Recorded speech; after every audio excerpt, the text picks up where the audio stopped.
Voice आ रही है ना? देखो आ रही है ना?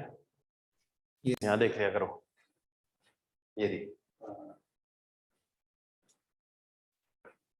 Good evening sir. Good evening भाई, गुड इवनिंग। क्या हाल है?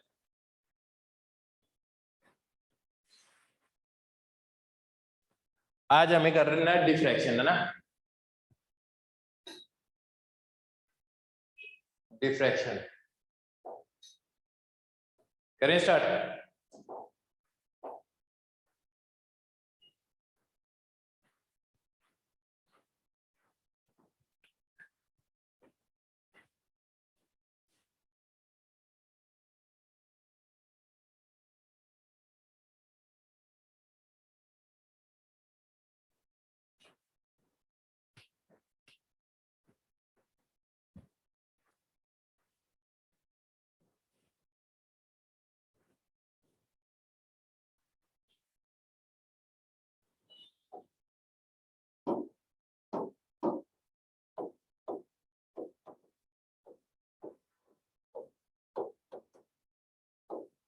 डिफ्रैक्शन क्या होता है? डिफ्रैक्शन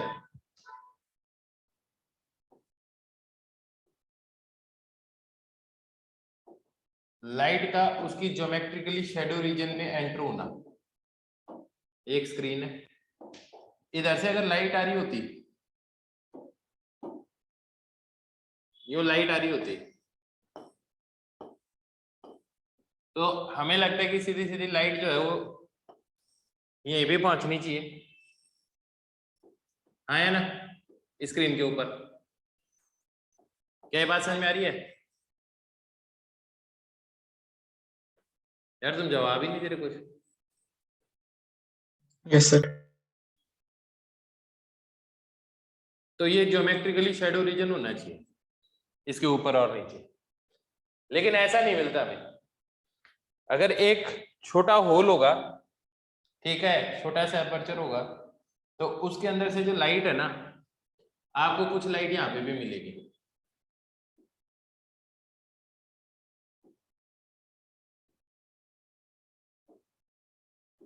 क्या ये बात समझ में आ रही है?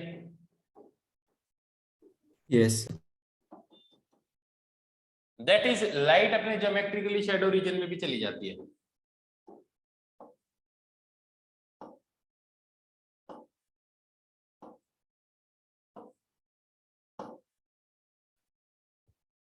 जहां पे ब्राइट स्पॉट, इस सेंट्रल को क्या बोलते हैं? Central bright fringe.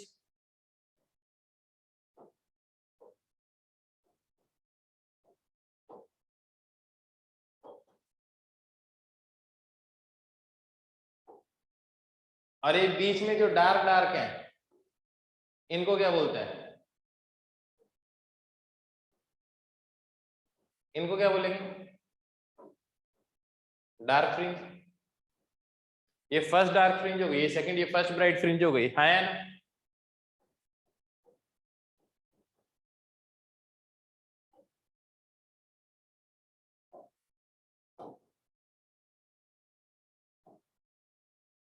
क्या ये बात समझ में आई या नहीं आई? Yes sir. ठीक है, अब ये तो पता चल गया ऐसा होता है। ऐसा मैं तुम्हें एक सिमुलेशन भी दिखा देता हूं।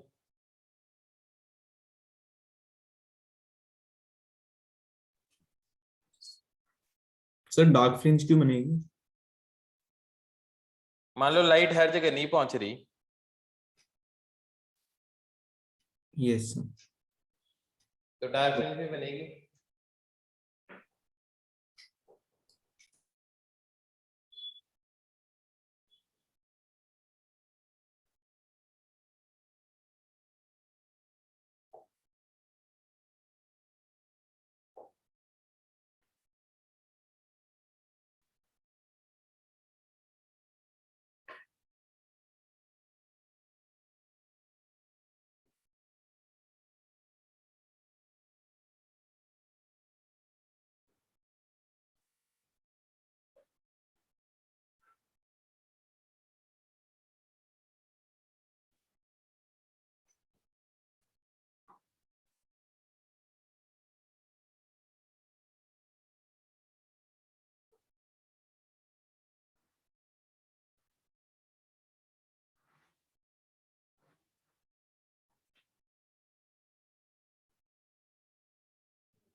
सर स्क्रीन की ब्राइटनेस थोड़ी कम कर दो।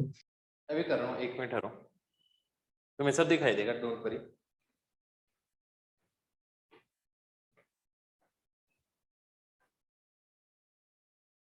अब ठीक है?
ये डिफ्रैक्शन तो आएगा, लेकिन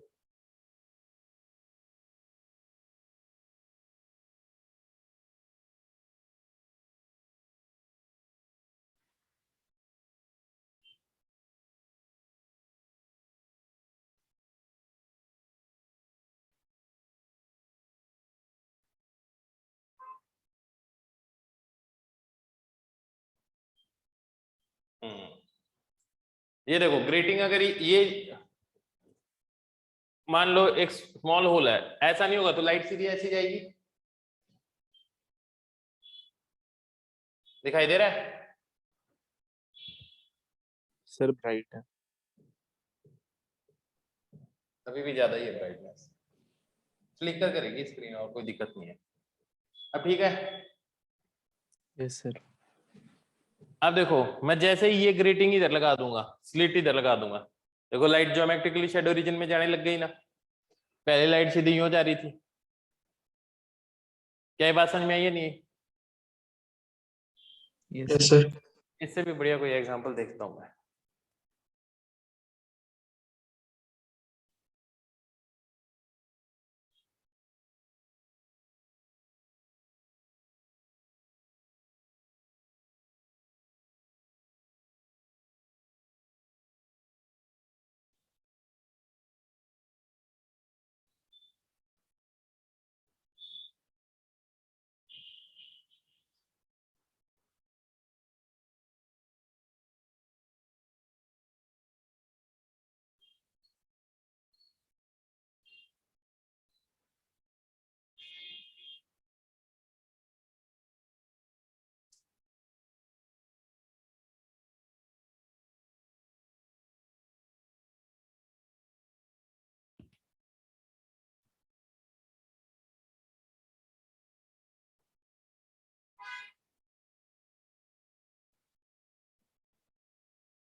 ये चीज देखो तुम,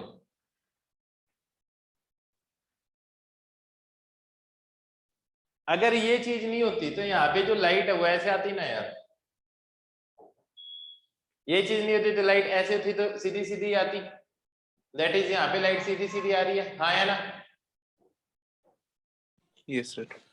आगे मत देखो इसके, यहाँ पे लाइट क्या हो गई है, क्योंकि इसमें सिर्फ एक पॉइंट सोर्स की, एक पॉइंट सोर्स की तरह ही बिहेव कर पा रहा है, हाँ या ना? बाकी ये जो सोर्स वाले पॉइंट थे ऊपर और नीचे वाले, ये तो इसने ब्लॉक ही कर दिया। क्या ये बात समझ में? ये नहीं यस तो ज्योमेट्रिकली शैडो रीजन में हो गई। तुम देख के आइडिया लगाओ, अगर ये साइज जितनी छोटी होगी डिफ्रैक्शन उतना ज्यादा होगा या कम होगा? जितनी ज्यादा छोटी होगी सर ज्यादा होगा। ज्यादा होगा, क्योंकि उतना ही एक पॉइंट सोर्स बनेगा तो उतनी ज्यादा राउंड राउंड टाइप की बनेगी, हाँ या ना?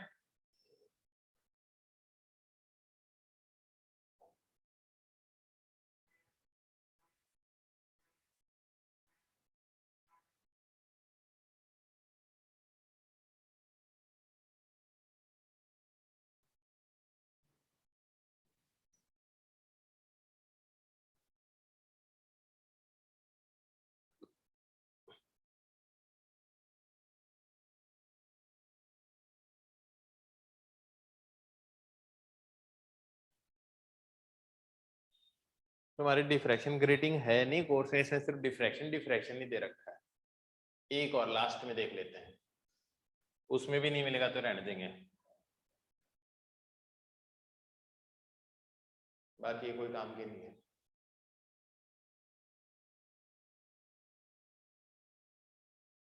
Last attempt.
चलो नहीं है, इधर ही आ जाओ,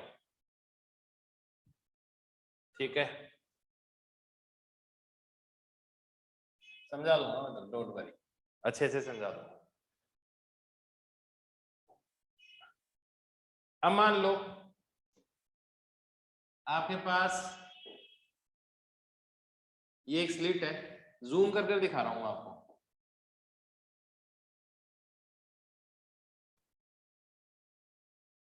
क्लियर दिखाई दे रहा है एकदम। Yes, sir. अब मान लो यहां से लाइट आ रही है,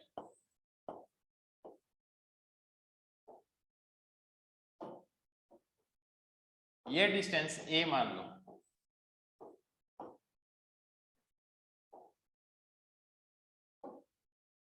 ये मान लो आपके पास स्क्रीन है,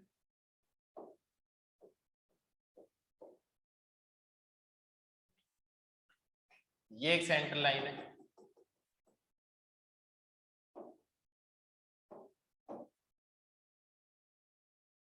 कोई भी दो पॉइंट है, उनके बीच की डिस्टेंस अगर y है, मैं मान के चल रहा हूं ये साइज बहुत छोटी है एज कंपेयर टू ये वाली डिस्टेंस, ठीक है, तो मेरे को ऐसा लगता है जो सेंटर लाइन यहाँ पे एंगल बना रही होगी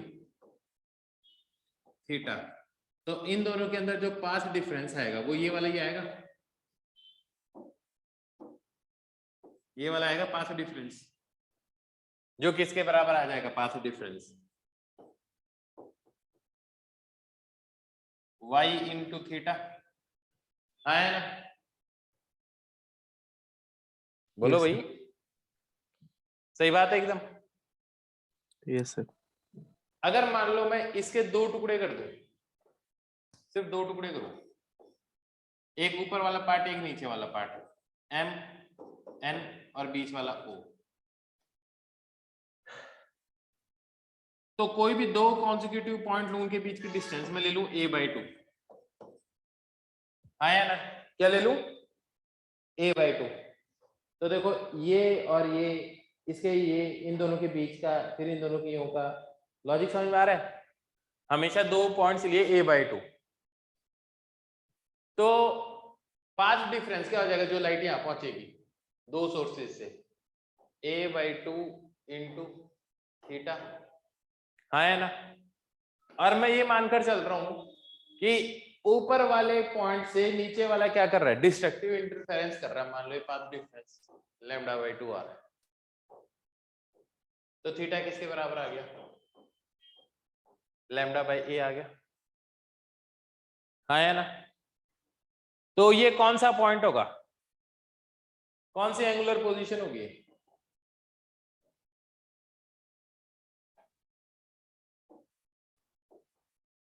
बोलो कौन सी एंगुलर पोजीशन होगी थीटा वाली? First minima.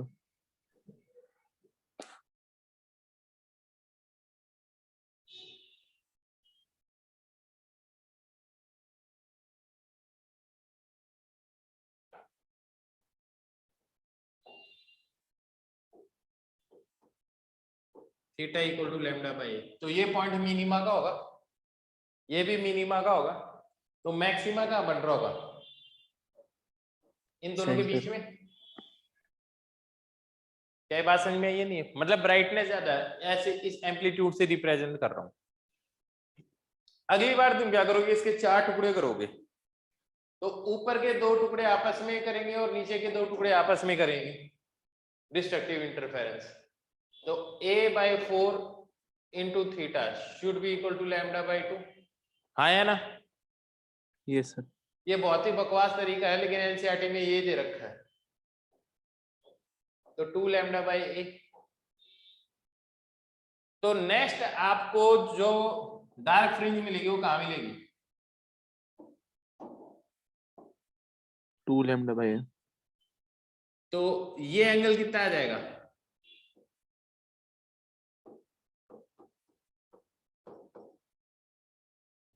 तो अब जो ब्राइट फ्रिंज मिलेगी वो ऐसे मिलेगी। क्या बात समझ में? ये नहीं, लॉजिक समझ में आ रहा है तुम्हें? Yes sir. इससे आगे वाली कहाँ मिलेगी? इस बार कितने टुकड़े करोगे इसके? 6 टुकड़े करोगे। क्या बात समझ में आ रही है?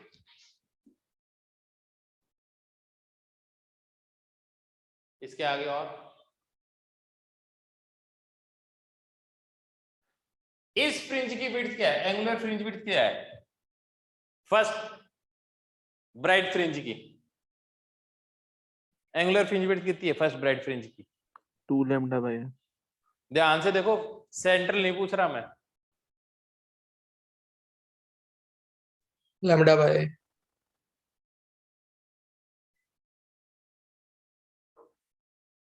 कितना है? λ/a। और सेंट्रल ब्राइट फ्रिंज की विड्थ कितनी है? 2 λ/a। 2 λ/a। तो एक चीज तुम ध्यान से देख लो, आपको पता चल जाएगा देखकर ही हमेशा, कि जो फर्स्ट ब्राइट फ्रिंज है उसका क्या फॉर्मूला है? एंगुलर पोजीशन क्या है? सॉरी, फर्स्ट डार्क फ्रिंज का फॉर्मूला ये है। तो अगर मैं जनरल एंगुलर पोजीशन निकालूं डार्क फ्रिंज की, तो मैं क्या लिख सकता हूं? n λ/a। n λ/a। हाँ या ना? अब ये बताओ, डार्क फ्रिंज के लिए क्या फॉर्मूला लिखूंगा? ये तो सॉरी, ये किसके लिए लिखा है मैंने? डार्क का। ब्राइट का क्या लिखूंगा?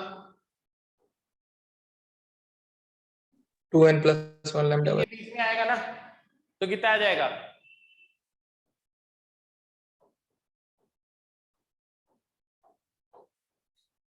हाँ या ना?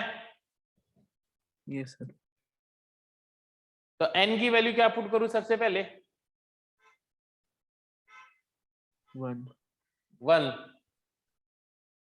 तो आ जाएगा 1.5 λ/a।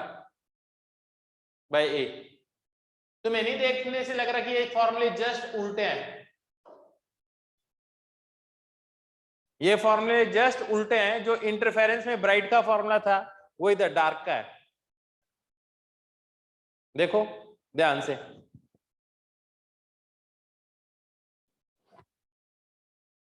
ये डिस्टेंस y निकालनी है तो कैसे निकालोगे? Theta equal to arc upon radius. Radius क्या है? d के बराबर। तो y किसके बराबर आ जाएगा? Theta into d। स्क्रीन और इन दोनों के बीच की डिस्टेंस। हाँ या ना? तो अगर आपको पोजीशन निकालनी है तो पोजीशन आप ऐसे निकाल सकते हो इसके अंदर। इसको किससे मल्टीप्लाई कर दोगे? d से। हाँ या ना? तो y position for bright and y position for dark. क्या लॉजिक समझ में आ रहा है तुम्हें? Yes sir. तो जस्ट फॉर्मूले उल्टे है ना? Yes sir. क्या लॉजिक समझ में आ गया? तो सेंट्रल ब्राइट फ्रिंज है, उसकी विड्थ क्या है, ट्वाइस है साइड वाली डार्क फ्रिंज, साइड वाली ब्राइट फ्रिंज से, हाँ या ना। जबकि मैं बात करूं तो इंटरफेरेंस में सारी फ्रिंजेस, चाहिए सेंट्रल हो या साइड हो, सबकी फ्रिंज विड्थ क्या होती थी, सेम। सेम होती थी। बहुत बढ़िया बात है। लॉजिक समझ में आ गया कैसे निकाला, इसको सॉल्व किया। Yes sir. बस तो ये इतना ही है। मैं तुम्हें एक बार है ना, तुम इस एनसीईआरटी तो है ना तुम्हारे पास है, यस सर। तो 5 मिनट दूंगा, तुम बस उसकी रीडिंग लगा लेना है एनसीईआरटी की, लाइफ आसान हो जाएगी।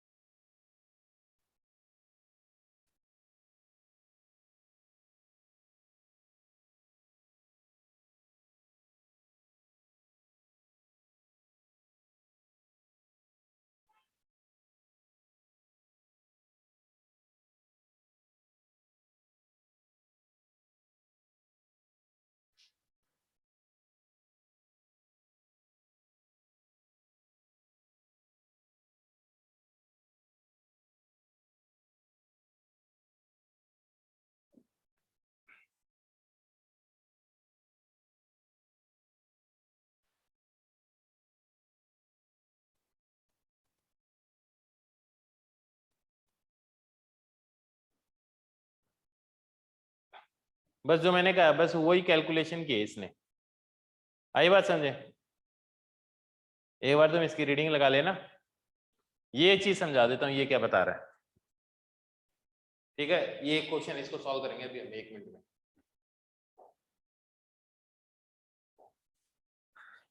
एक चीज सोचो, आपने देखा था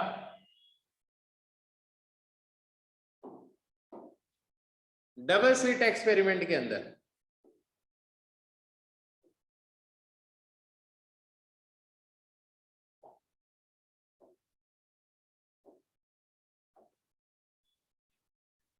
ये S1 सोर्स था, ये S2 सोर्स था, ठीक है। एक चीज बताओ, S1 सोर्स से जो लाइट आ रही है, मान लो उसका जो मैक्सिमा है वो यहां बनेगी, बाद में तो एकदम कम कम इंटेंसिटी वाली बनेगी। तो सेंट्रल अगर उसकी इंटेंसिटी I0 है, तो साइड वाले की फिर क्या होगी, I0/21, दैट इज, इधर ही बता देता हूँ, इसकी इंटेंसिटी अगर I0 है तो इसकी है I0/21, इसकी है I0/64, तो इंटेंसिटी बहुत ज्यादा रेट से कम होती है इसकी, हाँ या ना। Yes sir. बस ये हमें रटना पड़ेगा, इसका कोई दूसरा ऑप्शन नहीं है। अब देखो, और मान लो इस सोर्स से जो लाइट आ रही है उसका जो मैक्सिमा वो मान लो यहां बन रहा है, तो ये बात बताओ, तुम इन दोनों का इंटरफेरेंस दिखाई देगा क्या। इंटरफेरेंस तो तभी होगा ना जब दोनों की लाइटें एक साथ एक जगह प्रेजेंट हो।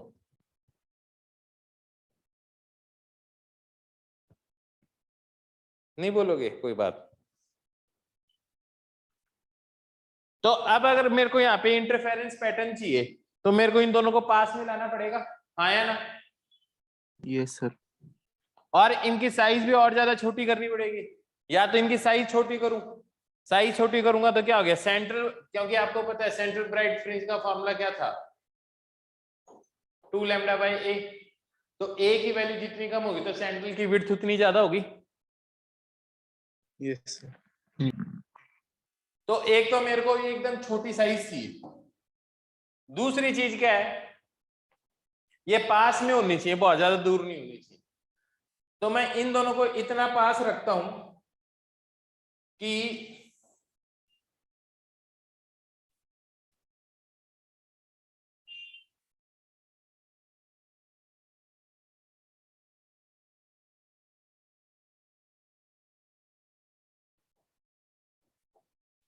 इन दोनों को इतना पास रखता हूं कि जो इसका सेंट्रल फ्रिंज है और इसका जो सेंट्रल फ्रिंज है वो लगभग पास पास में ही हो। क्या बात समझ में ये नहीं, इसके लिए येलो है, इसके लिए ग्रीन वाला है। अब ठीक है, तो Yes, अब sir. आपको जो भी फ्रिंजेस मिलेंगी ना वो आपको इस रीजन में मिलेंगे।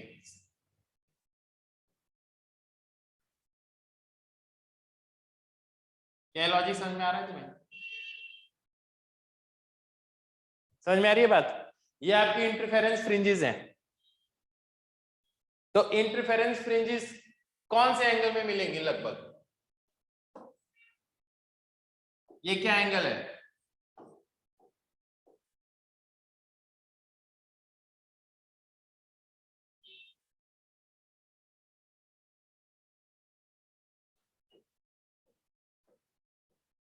क्या ये लॉजिक समझ में आ रहा है तुम्हें? अरे भाई बोलो। सर इससे बाहर मिलेगी नहीं फ्रिंजेस। बनेगी, लेकिन उनकी इंटेंसिटी इतनी कम होगी कि इंटरफेरेंस होगा पता ही नहीं चलेगा। सर जो भाई इसके बाहर बाहर फ्रिंजेस बनेगी वो डायफ्रैक्शन की वजह से बनेगी कि इंटरफेरेंस की वजह से बनेगी? यार दो चीजों की लाइट प्रेजेंट होगी ना बेटा, तभी वहां पे इंटरफेरेंस होगा, दो सोर्सेस की। हाँ या ना? Yes sir. तो दो सोर्सेस की लाइट कहाँ दिखाई देगी तेरे को? तो सेंट्रल फ्रिंजेस के अंदर ही दोनों आएंगी, वहीं पे दिखाई देगी। बाकी तो साइड वालों की इंटेंसिटी बहुत कम है, यस सर। तो तेरे को दिखाई भी देगी तो रेयर है कि दिखाई दे जाए, वरना मुश्किल ही दिखाई देगी। हाँ या ना? Yes sir. अब ये मान ले अगर हर एक स्लिट की विड्थ a है, इन दोनों के बीच की डिस्टेंस है d, ये स्क्रीन की डिस्टेंस है कैपिटल D, तो मेरे को बताना ये कितनी इंटरफेरेंस फ्रिंजेस कितनी बनेंगी? तो इंटरफेरेंस फ्रिंजेस का फ्रिंज विड्थ का क्या फॉर्मूला था? Lambda d by d। हाँ या ना? तो इसकी एंगुलर फ्रिंज विड्थ कितनी थी? लैम्डा बाई डी हो जाएगा। Yes sir. इसको मैं इससे डिवाइड कर दूं, हाँ या ना?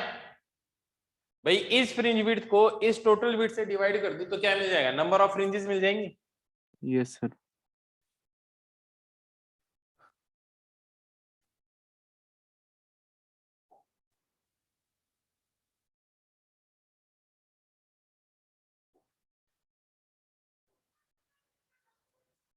ये क्वेश्चन देखो,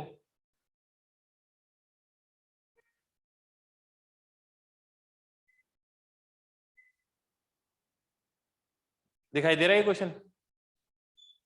yes sir.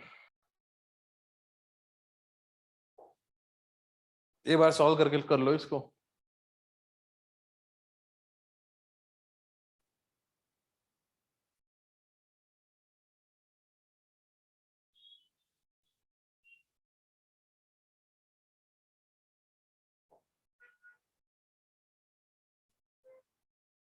Ten point three दिखाना पड़ेगा पहले।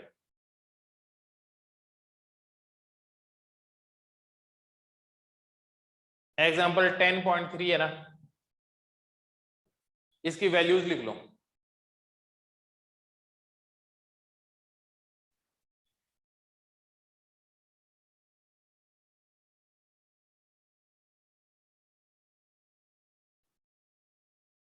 सर लिखिए।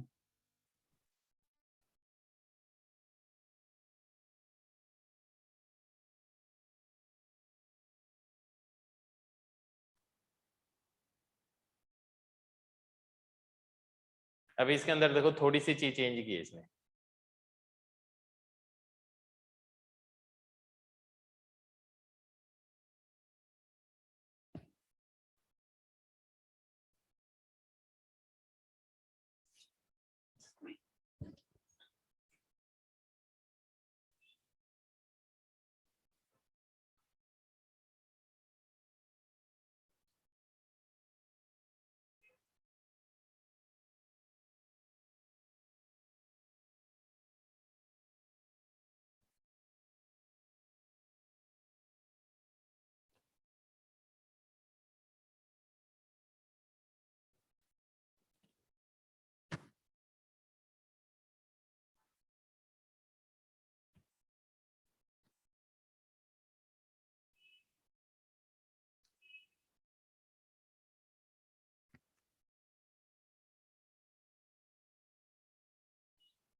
Sir done.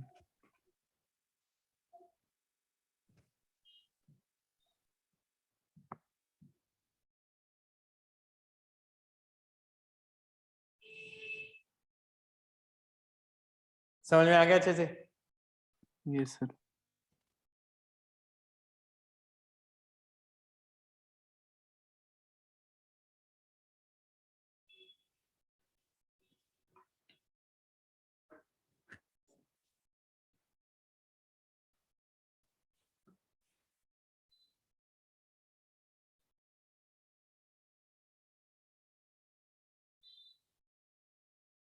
ये फिर डिफरेंसेस की रीडिंग लगा लेना तुम, ठीक है? एक चीज समझो, तुम एक बढ़िया बात बताता हूं।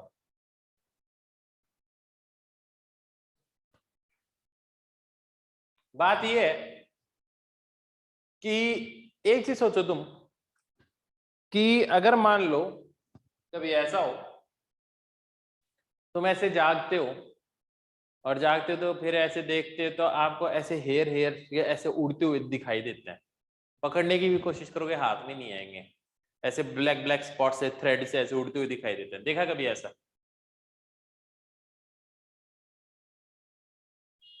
No sir. Yes sir. किसी ने तो देखा है। किसने देखा है कि कई बार ऐसा होता है कि हम देखते हैं तो ऐसे जैसे ब्लैक ब्लैक छोटे छोटे थ्रेड उड़ रहे हों।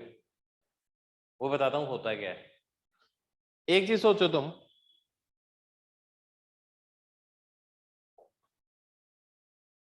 एक छोटी सी स्लिट है, तो अगर मान लो यहां से लाइट आएगी तो बीच में डार्क ब्राइट बनेगा और साइड में डार्क बनेंगे ना, हाँ या ना?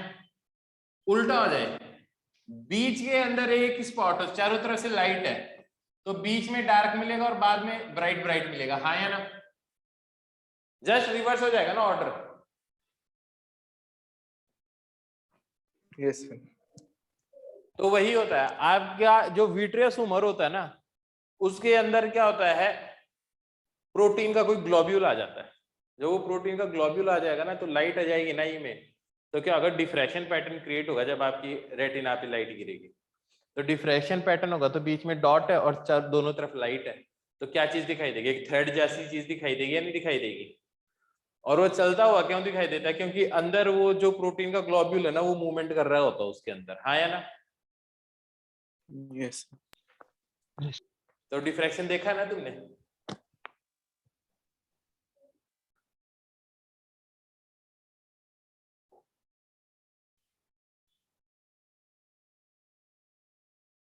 अब है रिजॉल्विंग पावर। सबसे पहले तो मैं फंडा बता देता हूं, रिजोल्यूशन होता क्या है। रिजॉल्व करने का मतलब क्या होता है, ये बताओ पहले। रिजॉल्व करने का क्या मतलब होता है? सर क्लैरिटी आना उसमें। दो पास की चीजों को डिस्टिंक्टली देखना, अलग अलग, हाँ या ना? Yes sir. पक्का? Yes sir.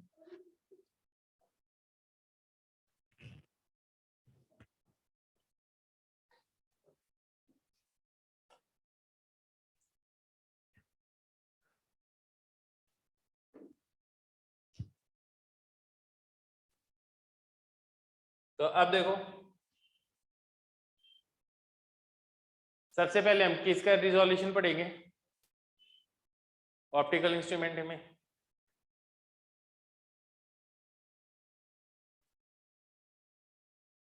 ये माइक्रोस्कोप के लिए है, एक टेलीस्कोप के लिए, एक माइक्रोस्कोप के लिए। अभी देख के बता देता है। ये है आपका माइक्रोस्कोप के लिए और ये किसके लिए है? टेलीस्कोप के लिए। लॉजिक बता देता, एकदम सिंपल है। सबसे पहले रेलिग ने कहा दो चीजों को डिस्टिंक्टली कब देखोगे?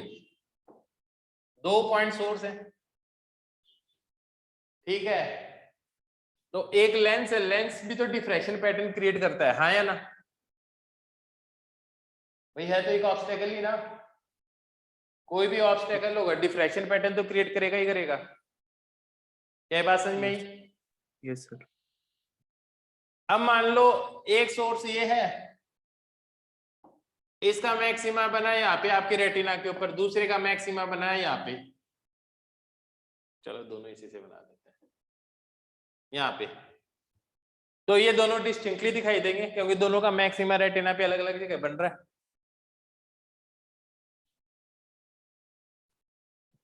कलर चेंज करके देखते हैं। दो सोर्सेज है, जब कलर है तो यूज करेंगे।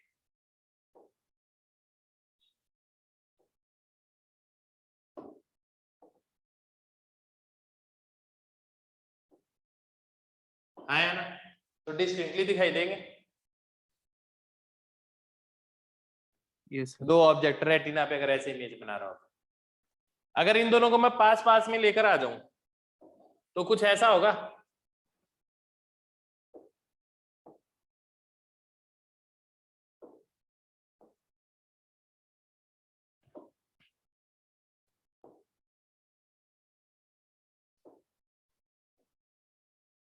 क्या होगा, इस पॉइंट पे दोनों क्या दिखाई देंगे, मिक्सअप दिखाई देंगे।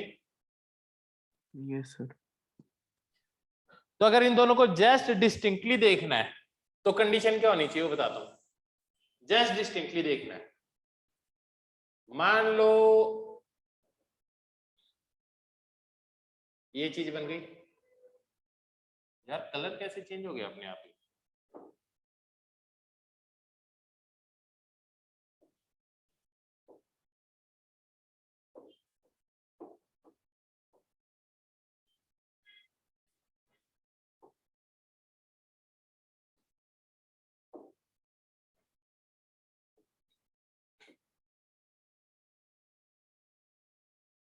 ये कंडीशन होनी चाहिए, दैट इज इसके मैक्सिमा पे तो इसका मिनिमल आई कर जाए और इसके मैक्सिमा पे रेड वाले का मिनिमल आई कर जाए। हाँ या ना, इस सिचुएशन में जस्ट दोनों चीजें रिजॉल्व हो जाएंगी। हाँ या ना यस सर। भाई, जहां इसकी इमेज बन रही है वहां इसकी नहीं बन रही, इसका फर्स्ट मिनिमा आ जाएगा। हाँ या ना, जहां इसका मैक्सिमा है वहां इसका फर्स्ट मिनिमा आ जाएगा। क्या लॉजिक समझ में आ गया? इसको बोलते हैं रेलिक्स क्राइटेरिया। आपके कोर्स में नहीं, लेकिन मैं बता देता हूं इसको क्या बोलते हैं, रेलिक्स क्राइटेरिया बोलते हैं। और ये क्या बताता है? डिस्टिंक्ट देखना है दो चीजों को, तो ये क्राइटेरिया। जस्ट रिजोल्यूशन की कंडीशन बता दी इसने। हाँ या ना? यस। ठीक है, तो जस्ट रिजॉल्व होने के लिए दो के बीच में ये डिस्टेंस कितनी होनी चाहिए?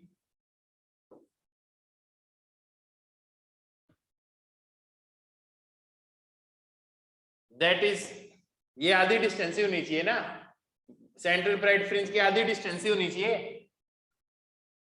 Yes sir. आया ना?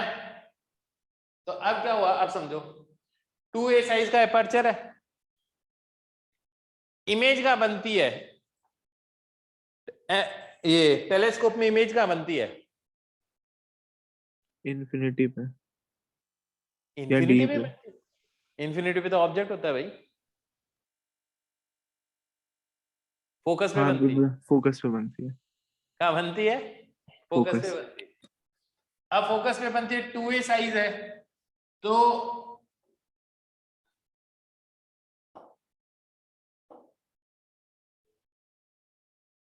तुम्हें ये चीज समझ में आ रही कि ये साइज कितनी होगी, ये चीज, ये डिस्टेंस कितनी होगी?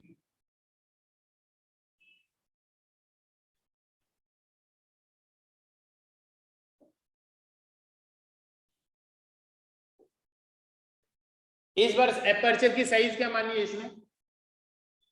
सेंट्रल ब्राइट फ्रिंज की विड्थ कितनी होती है बताओ?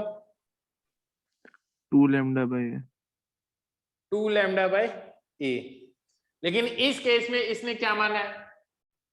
2a। तो 2a कर दो, तो कितनी आ गई फ्रिंज विड्थ? Lambda by. उसकी आधी ले ले। तो एक्चुअली में जहां पे ब्राइट फ्रिंज बनती है ना, वो पॉइंट होता है 1.22 लैम्डा बाय ए। बात समझ में आई है नहीं है? हम तो लैम्डा बाय ए बोल देते हैं ना, फर्स्ट एंगुलर पोजीशन।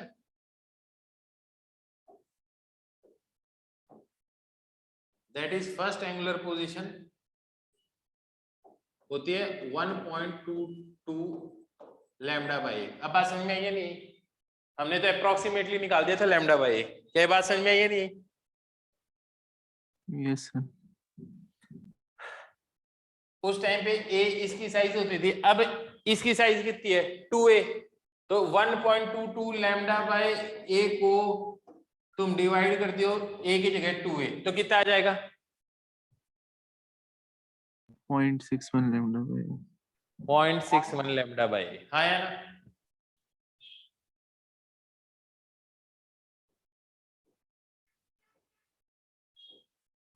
तो 0.61 लैम्डा बाय ए आ जाएगा। हाँ या ना? Yes sir. तो ये 0.61 लैम्डा बाय ए क्या है, पूरी ब्राइट फ्रिंज की आधी डिस्टेंस, यस सर। आधी डिस्टेंस, आधी डिस्टेंस। हाँ या ना? अगर ऐसे लाइट गिर रही होगी किसी स्क्रीन पे तो 3D से तब तो स्फेरिकली बन रही होंगी ना फ्रिंजेस से, यस सर। मतलब ऐसे लाइट गिरेगी तब तो ऐसे दिखाई देंगी आपको, पर अगर आपको ऐसे दिखाऊंगा तब तो ऐसे राउंड राउंड बन रही होंगी। बात समझ में आई या नहीं?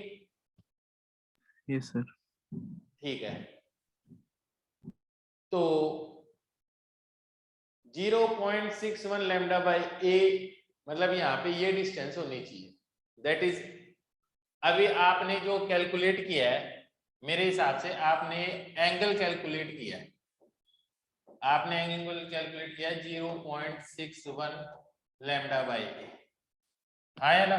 तो ये डिस्टेंस कितनी आएगी, ये डिस्टेंस कितनी आएगी अगर ये एफ है तो ये इनटू डिस्टेंस आएगी 0.61 लैम्डा एफ बाई ए।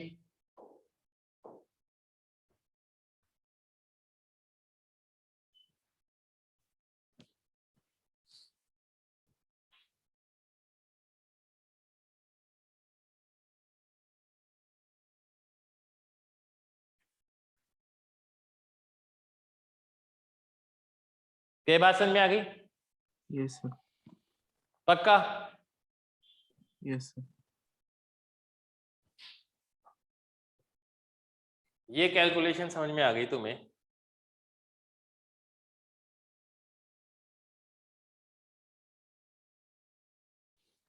ये चीज कैलकुलेट करके बताइए आपको भी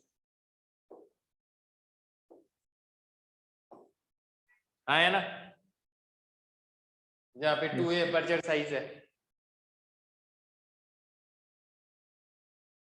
थीटा बोले तो इतना है,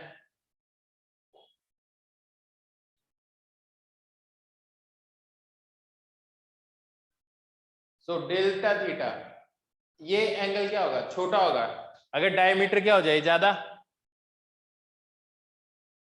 यस सर। तो a की वैल्यू ज्यादा हो जाएगी तो ये थीटा क्या हो जाएगा, छोटा होगा ना। छोटा होने का मतलब क्या है, छोटा होने का मतलब ये है कि यहां से दो पास में चीजें हैं, अगर एपर्चर की साइज छोटी होगी तो ये डिस्टेंस क्या हो जाएगी, कम, तो इन दोनों की इमेज क्या दिखाई देगी, ज्यादा रिजॉल्व होने लग जाएगी अगर ये वाली साइज बड़ी हो जाएगी। हाँ या ना?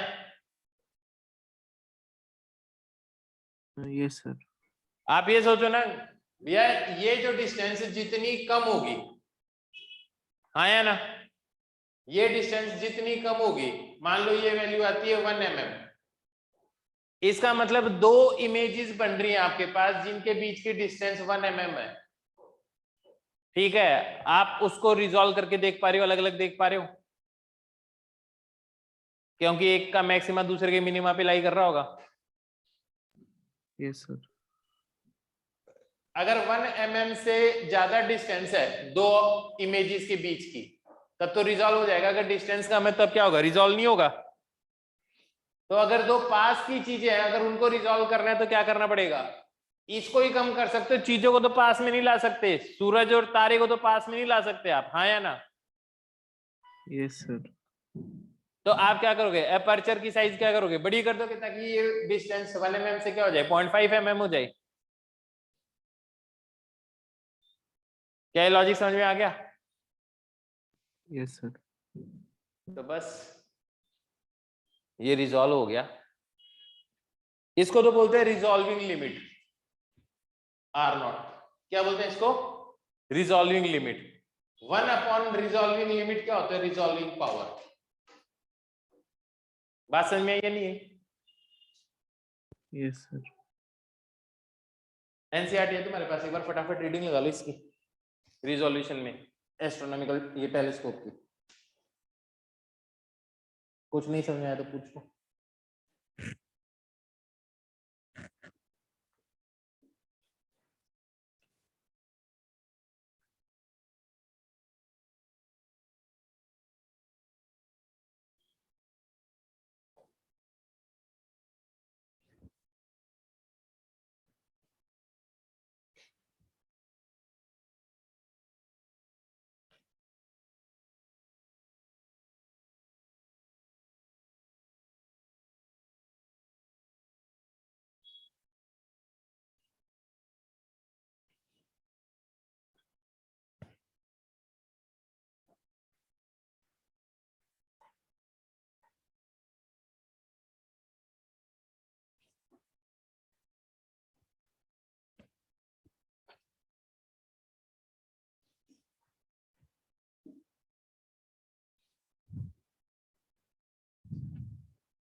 सर पढ़ लिया। समझ में आ गया? Yes sir.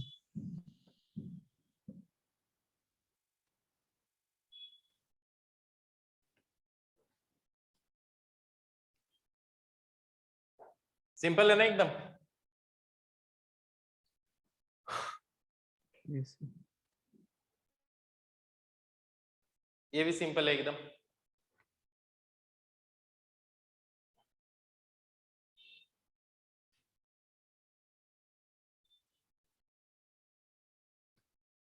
एक चीज सोचो, ऑब्जेक्ट को कहां रखा जाता है? जस्ट फोकस के अंदर रखा, फोकस के पास में रखा जाता है माइक्रोस्कोप के अंदर। Yes sir. ये एफ है, ये डी है, ये बीटा है, तो ये चीज आ जाएगी आपके पास, ये डिस्टेंस आ जाएगी, डी और बीटा में रिलेशन आ जाएगा। Yes sir.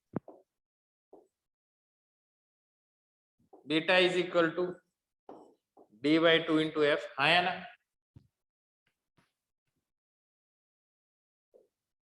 तो D beta D by F एक जगह यूज करेंगे इसको, इसलिए यूज बता रहा हूं। ये v डिस्टेंस है, इमेज बन रही है। ये जो पूरी की पूरी फ्रिंज होगी बीच में, उसकी इमेज क्या होगी, उसकी विड्थ क्या होगी, ये तो बता ही दिया 1.22 लैम्डा बाई डी। यस भाई डी ये चीज है, हाँ या ना। एक चीज है यहाँ पे, ये एफ नहीं आएगा, क्या आएगा यहाँ पे, ध्यान से देखो, बी वी आएगा यहाँ पे। क्या लॉजिक समझ में आ रहा है, क्या लॉजिक समझ में आ रहा है। दूसरी चीज और, इसने एक गड़बड़ की है, वो क्या की है, यहां पे ये साइज कितनी दी हुई है इसने, ये तुम थ्योरी में रेटिंग लगाओगे तो तुम्हें पता चल जाएगा गड़बड़ है। ये पूरी डिस्टेंस कितनी दी है इसने, डी। तो एक्चुअली ये इतनी डिस्टेंस नहीं है, ये आधी डिस्टेंस ही है, क्योंकि ये एंगल होता है 1.22 लैम्डा बाई डी के ए के बराबर, हाँ या ना। अब ये हटा दोगे तो ये डी हो जाएगा। बात समझ में आई है नहीं है? Yes sir. तो इसने गलत दिया है ना यार, हाँ या ना। यस इनटू वी कर दो तो ये क्या चीज आ जाएगी, ये इमेज प्लेन के अंदर दो पॉइंट्स के बीच की क्या डिस्टेंस होनी चाहिए ताकि वो जस्ट रिजॉल्व हो जाए, हाँ या ना। yes, बोलो, ये तो गड़बड़ है, ये तो समझ में आ गया ना। Yes sir. क्योंकि सेंट्रल ब्राइट फ्रिंज की विड्थ होगी इसका 2 टाइम्स होगा, और यहाँ एफ की जगह क्या आएगा, वी आएगा, हाँ या ना। क्योंकि डिस्टेंस तो वी ये ले रहे हो ना, तो आप इमेज प्लेन में डिस्टेंस ले रहे हो ना कि ऑब्जेक्ट प्लेन में।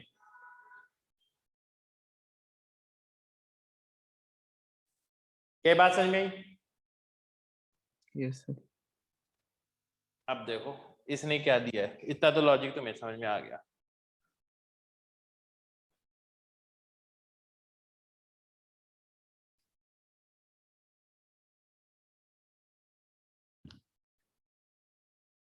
D by F equal to 2 tan beta या 2 बीटा, ये तो करवा दिया अभी, बताइए 2 मिनट कर ली ये बात। इमेज प्लेन के अंदर दो ऑब्जेक्ट के बीच की डिस्टेंस होनी चाहिए 1.22 v बाई डी, हाँ या ना, लैम्डा।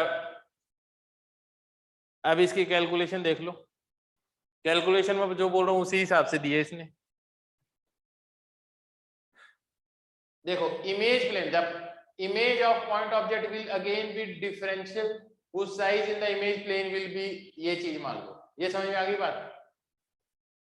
मैंने बोला था ना 1.22 v लैम्डा बाई डी होना चाहिए, यस सर। पक्का। Yes sir. अब एक चीज बताओ, मैग्निफिकेशन क्या होता है, विजुअल कौन सा, लीनियर की वो आई वाला। अब देखो अगर इमेज प्लेन में ये डिस्टेंस है दो चीजों के बीच में, इमेज प्लेन में ये डिस्टेंस है दो चीजों के बीच में, तो ऑब्जेक्ट प्लेन में क्या डिस्टेंस होगी, height of image upon height of object होता है ना। Yes sir. तो हाइट ऑफ इमेज तो यही वाली डिस्टेंस हो गई, तो height of object that is दो पॉइंट्स के बीच की डिस्टेंस क्या होनी चाहिए,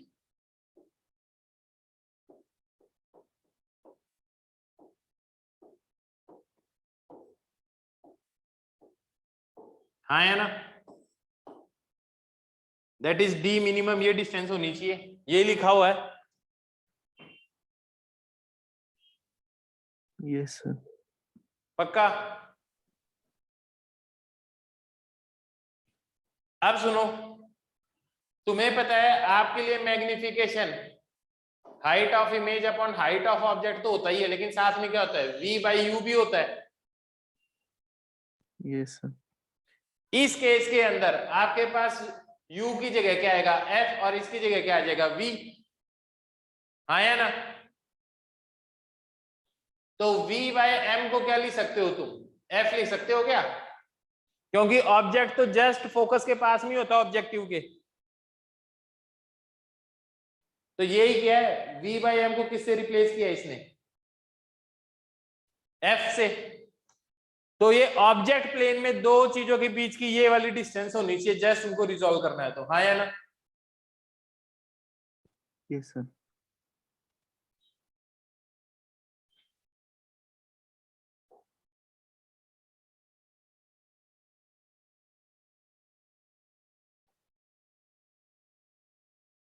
f बाई डी, थोड़ी सी देर पहले एक फॉर्मूला सिखाया था मैंने तुम्हें, ये देखो। क्या ज्यादा पीछे चला गया शायद?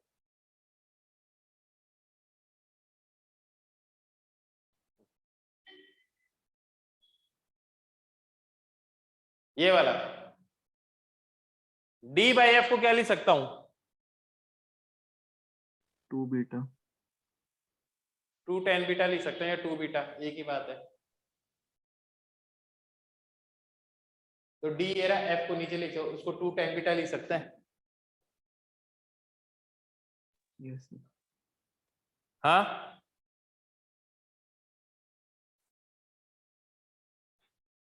अब इसने अपनी मर्जी से चेंज कर दिया, 2 tan बीटा को लिख दिया 2 sin beta, 2n sin beta कर दो बस, उसको कोई दिक्कत नहीं है। tan बीटा को n sin बीटा से रिप्लेस किया। n क्या है? रिफ्रैक्टिव इंडेक्स है। कौन सा? जो ऑब्जेक्ट और लेंस के बीच, ऑब्जेक्ट और लेंस के बीच में जो मीडियम है ना, उसका रिफ्रैक्टिव इंडेक्स है। तो आप क्या करोगे, अगर ये रिफ्रैक्टिव इंडेक्स इंक्रीज कर दोगे तो भी ये वैल्यू क्या हो जाएगी? कम हो जाएगी। तो और पास की चीजें रिजॉल्व हो जाएंगी, हाँ या ना? Yes sir. तो ऐसा देखा तुमने माइक्रोस्कोप के अंदर, इस टोमेटा देखते थे तो एक पानी की बूंद भी डालते थे उसके ऊपर, हाँ या ना? स्लैब के बीच में पानी लगाते थे। Yes sir. तो आप ऐसे अलग अलग नाम सुनोगे, ऑयल इमर्शन माइक्रोस्कोप, हाँ या ना? ये रहा, इसमें भी लिखा होगा, ये रहा ऑयल इमर्शन माइक्रोस्कोप। बस कंप्लीट हो गया ये सारा। क्या बात समझ में आ गई? यस। चलो बच्चों, फिर रीडिंग लगा लेना, मेरे को व्हाट्सएप कर देना, किसी टॉपिक में डाउट हो मैं फिर से करवा दूंगा तुम्हें, ठीक है?